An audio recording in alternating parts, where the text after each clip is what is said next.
धन्यवाद संचालक महोदय। आदरणीय ओपी भैया, शिवापुरी विकास खंड के गोसाईपुर में, और द्वंद्व कहाँ तक पाला जाए, एक कार्यक्रम, द्वंद्व कहाँ तक पाला जाए, युद्ध कहाँ तक टाला जाए, हम वंशज है राणा के, फेंक कहाँ तक भाला जाए।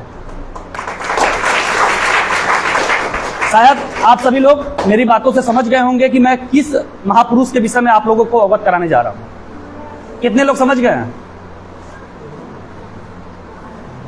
सर्वप्रथम कुछ कहने से पहले समस्त जाति धर्म के महापुरुषों के चरणों में श्रद्धा सुमन अर्पित करते हुए यहां पे उपस्थित हमारे सभी महान विभूति अतिथिगण एवं आप सभी हमारे प्यारे भाई बहन, मैं इंद्रेश कुमार पटेल तहे दिल से हार्दिक स्वागत अभिनंदन वंदन करता हूं। आज के लगभग 500 वर्ष पूर्व, उस समय भारत को सोने का चिड़िया कहा जाता था। विश्व पटल पर भारत एक अपने संस्कृति विरासत को आगे लेकर के आ रहा था। तभी कुछ विदेशी आक्रांता जिनकी नजर हमारे देश पे पड़ी, हमारे देश के सोने पे पड़ी, धीरे धीरे करके वो भारत के प्रत्येक राज्यों पे अपने आप को मजबूत करते गए। उसी कालखंड में जब मुगल शासक अकबर की नजर राजस्थान के मेवाड़ पे पड़ी, उस काल को झेलते हुए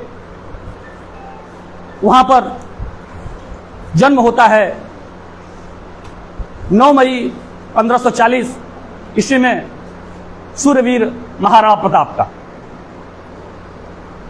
आप सोचिए, उस समय ऐसा था कि महाराणा प्रताप जी के पास वो सैनिक थे जिनकी सैनिक की संख्या के मात्रा में अकबर के पास 4 गुना अधिक सैनिक हुआ करते थे। हल्दी घाटी का युद्ध था। एक परिस्थिति ऐसी भी आई कि उनको लगा कि हमें किसी तरह अपनी जान को बचाना है, लेकिन आत्मसमर्पण नहीं करना है। वो जंगल में जाकर किसी तरह अपने आप को अपने परिवार के साथ रहने लगे। नौबत यहां तक की आई कि घास की रोटी तक बनाने का नौबत आ गई, घास की रोटी तक खानी पड़ी उनको।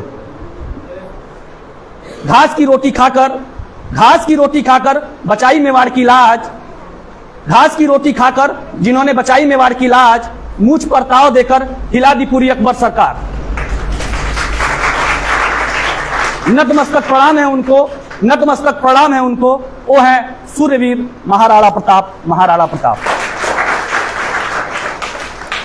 हम सभी युवाओं के मन में अगर आप समय कम है, अगर उनकी कहानी को आप लोग पढ़िएगा, रोम रोम खड़ा हो जाएगा।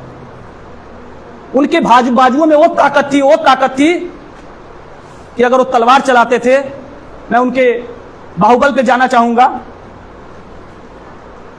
माना कि सैनिक कम थे, घोड़े हाथी भी मेरे पास कम थे, लेकिन जब बात आई उनके राज्य की, तब पठानों सब घोड़ों को भी बाल दिया करते थे।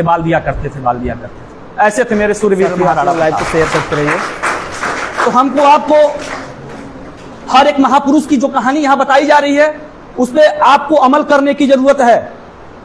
आप यहां पर अपना समय दिए, उत्कृष्ट समय। सर, बीएचयू से उतनी दूर से दोपहरिया में देख लीजिए, जो कि गर्मी का सबसे कड़ा दिन आज के इसी सत्र को माना जाता है, इसी समय को। इसमें अगर सर आपके सामने बेटा आकर के समय दे रहे हैं, तो आप लोग अमल करिए। महाराणा प्रताप तो अव्वल थे ही, लेकिन उनकी जैसा तेज तर्रार उनका घोड़ा चेतक हुआ करता था। शायद आप लोग किताबों में पढ़े होंगे, लेकिन चेतक हवा से बात करता था। सोचिए कि जब युद्ध हुआ करता था, तो जितना राणा प्रताप का आंख पहुंचता था इधर से इधर, उतने में चेतक वहां से वहां पहुंच करके पता नहीं कितनों का काम तमाम कर दिया था। तो बेटा, जब आपके अंदर मुसीबत आए, लेकिन आपका दृढ़ इच्छा शक्ति अगर मजबूत है, तो आप अपने लक्ष्य तक आसानी से पहुंच सकते हैं। महाराणा प्रताप जी की कहानी पढ़ने से हमको आपको सबक मिलता है। इंसानियत इंसान को इंसान बना देती है। लगन हर मुश्किल को आसान बना